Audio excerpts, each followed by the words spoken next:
ní àná tó yẹ ọjọ́ Thursday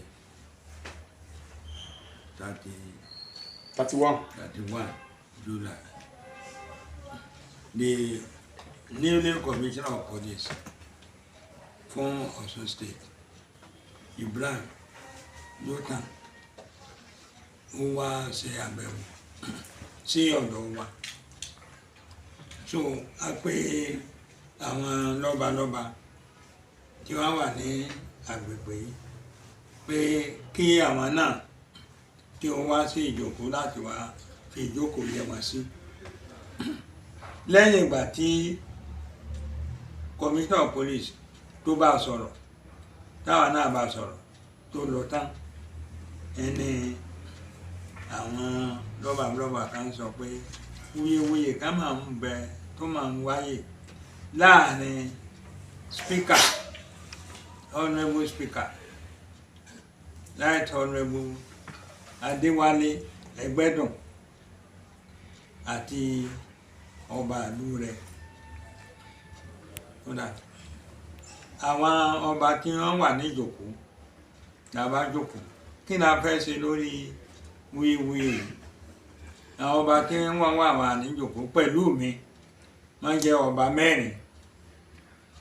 Ọlọ́yàn ti ìlú Ọ̀yàn,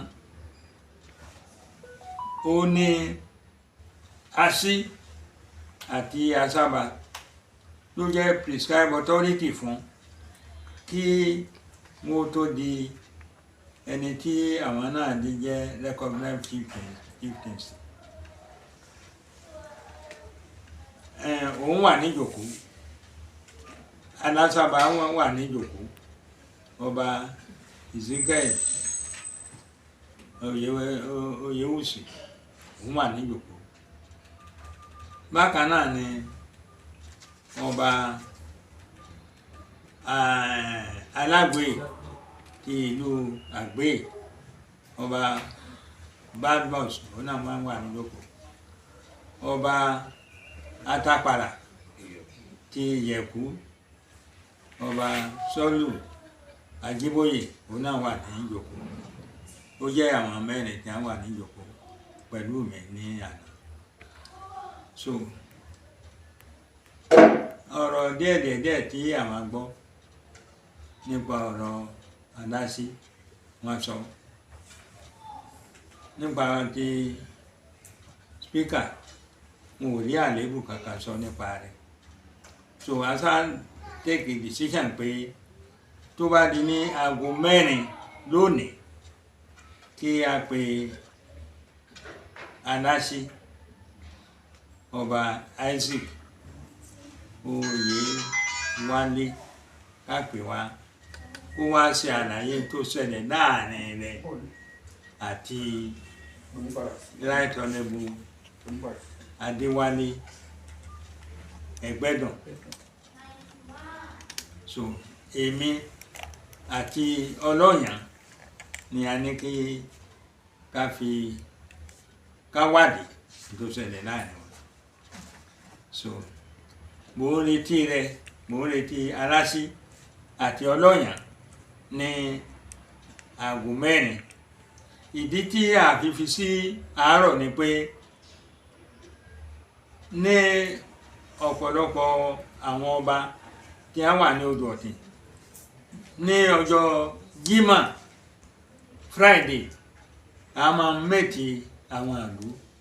So ó sì jẹ́ convenient time tí àwọn àlú máa ń wá sí òde ìlú. Ilẹ̀ fi rí àwọn àlú wọ̀nyí ni wọ́n fi wà ní ibi. Ọlọ́yàn náà by this time òun náà ti máa mẹ́tì àwọn àlú rẹ̀. So ká má fi èèyàn disturb àwọn àlú, la fi ní ká bá Alásí sọ̀rọ̀, ká gbọ́ ọ̀rọ̀ ẹnu rẹ̀. Ṣùgbọ́n tó bá ṣe ti Ẹgbẹ́dùn ni, Ẹgbẹ́dùn jẹ́ representative tí Odò Ọ̀tìn tí a fi ọwọ́ sí tá a sì bá ní ìfọwọ́sowọ́pọ̀, ọmọ dáadáa ni tó sì ń ṣe ojúṣe fún àwọn aráàlú ó sì ṣe ojúṣe fún àwọn ọba náà. Ara ojúṣe tó ń ṣe mo lè ka ó kéré jù 2 ní àìpẹ́ yìí. Ó ṣe empowerment ní town hall, Òkùkù town hall, tó fún àwọn èèyàn ní owó. Ó ṣe empowerment fún wọn. Àwọn ìjòyè náà wà ńbẹ̀, àwọn aráàlú wà ńbẹ̀, àwọn olóṣèlú náà wà ńbẹ̀. Èkejì tó tún wá tún ṣe pàtàkì jù ni pé ó rọ gómìnà pé kó wá da ọ̀dà sí ìlú Òkùkù. Bó sì ṣe ń dá káàkiri nìyẹn. Òun gan lára gan ló gbìyànjú, ó wá sí ìlú Òkùkù láti wá supervise ibi tó da ọ̀dà yẹn sí kó tó di pé ní ó ṣe empowerment yẹn. So nígbà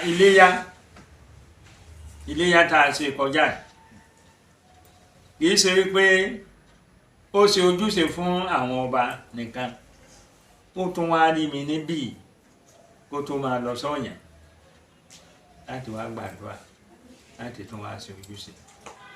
So kí náà wá ṣe pé ní ó ṣe ó ń pàfọ́ọ̀mù olówó rẹ̀ and a sì ní confidence dáadáa nínú ẹ̀. Àwa lè mọ nǹkan tí ó wá ṣẹlẹ̀ láàrin òun àtàdáṣe àtọ́lọ̀. So bó sì fẹ́ pé ní ọlọ́yàngá náà yóò wà tún wá sọ gẹ́gẹ́ bí o sì sọ, à á gbọ́ ọ̀rọ̀ lẹ́nu aláṣẹ. So tí mo fẹ́ kí ẹ mọ̀ wípé kì í ṣe nǹkan tí èèyàn lè kà sí tó ṣẹlẹ̀ láàrin tí a lè trust tó jẹ́ bá yẹ pé ní àwọn akọ́kọ́ gbọ́ ni a kì í bá aláṣẹ sọ̀rọ̀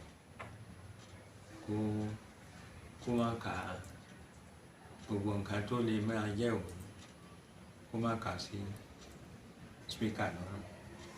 Speaker jọ ọmọ dáadáa, ó sì ń ṣe ojúṣe wọn. A sì ní ìgbẹ́kẹ̀lé nínú rẹ̀, à ń sì ń gbàdúrà fún pé kó lè ṣe àṣeyọrí.